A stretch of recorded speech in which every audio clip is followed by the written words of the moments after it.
ज्याचे पोट साफ त्याचे सर्व रोग माफ. पोट साफ न होणे किंवा कॉन्स्टिपेशन ही एक मोठी समस्या बनली आहे. जर तुमचे पोट सकाळी व्यवस्थित साफ झाले नाही तर दिवसभर चिडचिड होते, गॅसेस, डोकेदुखी आणि आळस जाणवतो. तर आजच्या या विशेष व्हिडिओमध्ये आपण पाहणार आहोत पोट साफ का होत नाही. नमस्कार मंडळी. श्री स्वामी समर्थ. म्हणतात ना, ज्याचे पोट साफ त्याचे सर्व रोग माफ. आजच्या या धावपळीच्या जीवनात आणि बदलत्या आहार पद्धतीमुळे पोट साफ न होणे किंवा कॉन्स्टिपेशन हे सर्व लोकांमध्ये आपल्याला जाणवून येत आहे.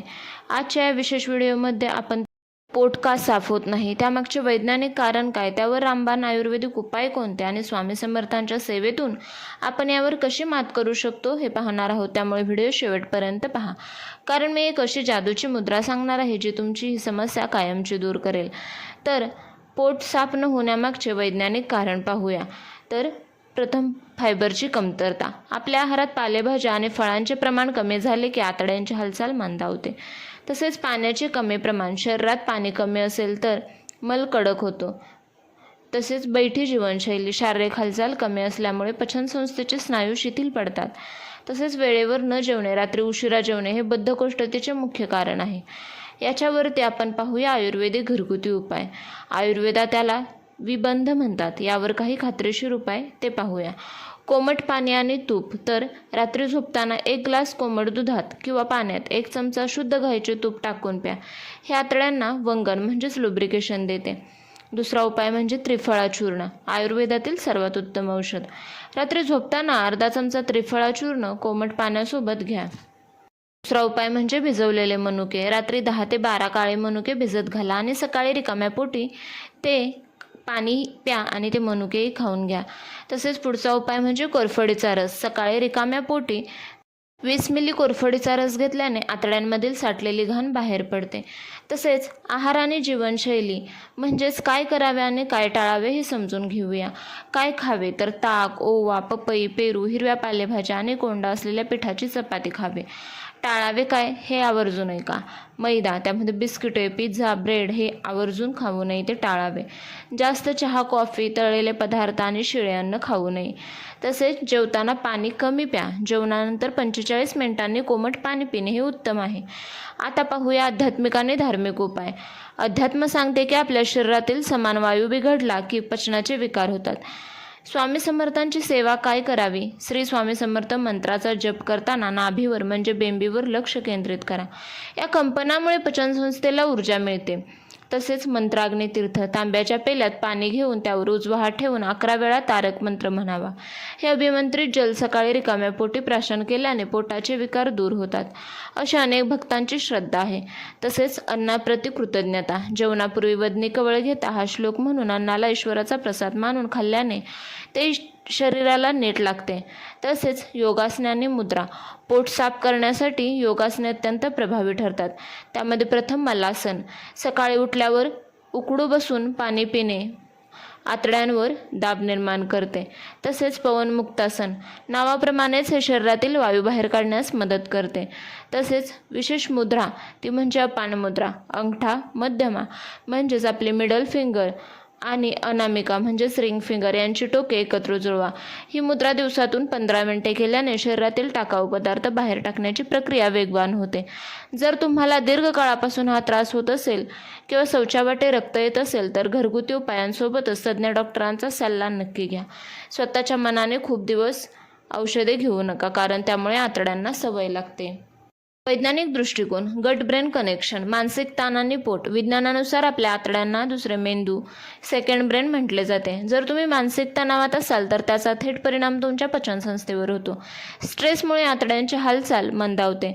सेरोटोनिनचे महत्त्व जाणून घेऊया. आनंदी राहण्यासाठी लागणारे 90% सेरोटोनिन हे पोटात तयार होते. त्यामुळे पोट साफ होत नसेल तर मन प्रसन्न राहत नाही आणि मन प्रसन्न नसेल तर पोट साफ होत नाही. त्यामुळे आवर्जून हे लक्षात ठेवा. तसेच आयुर्वेदिक नाभी चिकित्सा आणि तेल मालिश याबद्दल माहिती पाहूया. बेंबीला तेल लावणे. रात्री झोपताना बेंबीमध्ये एरंडेल तेल किंवा गाईचे शुद्ध तूप लावल्याने आतड्यांमधील कोरडेपणा कमी होतो. हा एक अत्यंत जुना पण प्रभावी उपाय आहे. तसेच पोटाची मालिश. सकाळी उठल्यावर हाताने पोटावर घड्याळाच्या काठ्याप्रमाणे सर्क्युलर मोशन म्हणजेच क्लॉकवाईज पोझिशनमध्ये हलकी मालिश केल्याने आतड्यांमधील मल पुढे सरकण्यास मदत होते. तसेच अन्नशुद्धी. अध्यात्म सांगते की जेवण बनवणाऱ्याच्या विचारांचा अन्नावर परिणाम होतो. जेवण बनवताना जर तुम्ही श्री स्वामी समर्थ नामाचा जप केला किंवा एखादे स्तोत्र ऐकले तर ते अन्न सात्विक बनते आणि सहज पचते. तसेच मौन पाळणे. जेवताना बोलणे टाळावे. विज्ञानानुसार बोलल्याने अन्नासोबत हवा पोटात जाते. यामुळे गॅसेस आणि बद्धकोष्ठता वाढते. पुढे पाहूया घरगुती उपाय. 1 ग्लास कोमट पाणी, अर्धा लिंबू, चिमूटभर काळं मीठ आणि 1 चमचा मध. आयुर्वेदानुसार पहाटे 4 ते 6 या वेळेत शरीरात वाततत्व प्रबळ असते, जे टाकाऊ पदार्थ बाहेर टाकण्यास मदत करते. जर तुम्ही उशिरा उठलात तर कफ वाढतो आणि पोट साफ होण्यास अडचण येते. तसेच वेस्टर्न कोमोडचा उपयोग. जर तुम्ही वेस्टर्न टॉयलेट वापरत असाल तर पायांखाली स्टूल ठेवावा. यामुळे शरीराचा कोन 35 अंशाचा होतो, जो नैसर्गिकरित्या पोट रिकामे करण्यासाठी सर्वोत्तम आहे. तसेच अति थंड पाणी. फ्रीजमधील बर्फासारखे थंड पाणी प्यायल्याने पचनाग्नी मंदावतो. उन्हाळ्यातही माठाचेच पाणी पिण्याचा आग्रह आहे. रात्रीचे जड जेवण. रात्रीच्या जेवणात डाळी, कडधान्ये किंवा मांसाहार टाळून हलके मुगाचे वरण किंवा सूप घेणे हे उत्तम आहे. आयुर्वेद आणि विज्ञानाची सांगड. तर पचनसंस्थेचे घड्याळ पाहूया. विज्ञानानुसार सकाळी 7 ते 9 वेळ आपल्या मोठ्या आतड्याच्या कार्यासाठी सर्वात सक्रिय असते. आयुर्वेदातही याला मलोस्तर्गम काळ म्हटले आहे. जर ही वेळ चुकली तर दिवसभर गॅसेसचा त्रास होतो. Peristalsis movement. शरीराला झोपेतून उठवल्यावर कोमट पाणी प्यायल्याने आतड्यांमध्ये एक प्रकारची लाट निर्माण होते, ज्यामुळे मल पुढे ढकलला जातो. 32 वेळा चावून खाणे. विज्ञानानुसार पचनाची सुरुवात तोंडातून होते. लाळेमध्ये असणारे टायलिन एन्झाईम अन्नाचे पचन सोपे करतात, त्यामुळे आतड्यांवरचा 50% ताण कमी होतो. तसेच काही पाण्याचे नियम लक्षात ठेवणं. जेवणापूर्वी अर्धा तास आणि जेवणानंतर एक तास पाणी टाळावे. जेवताना मध्येच पाणी प्यायल्याने जठराग्नी मंदावतो. तसेच काही घरगुती उपाय पाहूया. नॅचरल क्लीनर पाहूया. आंबाडीच्या बिया. रात्री 1 चमचा आंबाडीच्या बिया कोमट पाण्यात भिजवून सकाळी त्या चावून खाणे.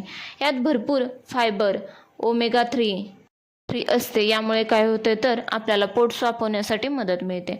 तसेच ताक आणि जिरेपूड. दुपारच्या जेवणात ताक, भाजलेली जिरेपूड आणि सैंधव मीठ टाकून प्यायल्याने पोटातील प्रोबायोटिक्स वाढतात, जे पोट साफ ठेवण्यास मदत करतात. तसेच त्रिफळा घेण्याची योग्य पद्धत. अनेकांना माहीत नसते की त्रिफळा कधी घ्यावा. पोट साफ होण्यासाठी त्रिफळा रात्री झोपताना कोमट पाण्यासोबत घेणे सर्वात प्रभावी ठरते. जर कोणाला पित्ताचा त्रास असेल तर त्यांनी त्रिफळा चूर्ण तुपासोबत किंवा मधासोबत घेतल्यास अधिक फायदा होतो. तसेच अभ्यंग आणि मालिशीचे महत्त्व पाहूया. केवळ पोटावरच नाही तर तळपायांना रात्री खोबरेल तेल किंवा तुपाने मालिश केल्यास शरीरातील वायू खाली सरकण्यास मदत होते आणि सकाळी पोट साफ होण्यास मदत होते. आहारातील विरुद्ध आहार टाळा. म्हणजेच काय करावे तर पोट खराब होण्याचे मुख्य कारण म्हणजे विपरीत आहार, जसे की दूध आणि फळे एकत्र खाणे, गरम जेवण आणि थंड कोल्ड्रिंक्स एकत्र घेणे, दही रात्री खाणे. या गोष्टींमुळे पोटात आम तयार होतात. तसेच पपई खाण्याची योग्य वेळ.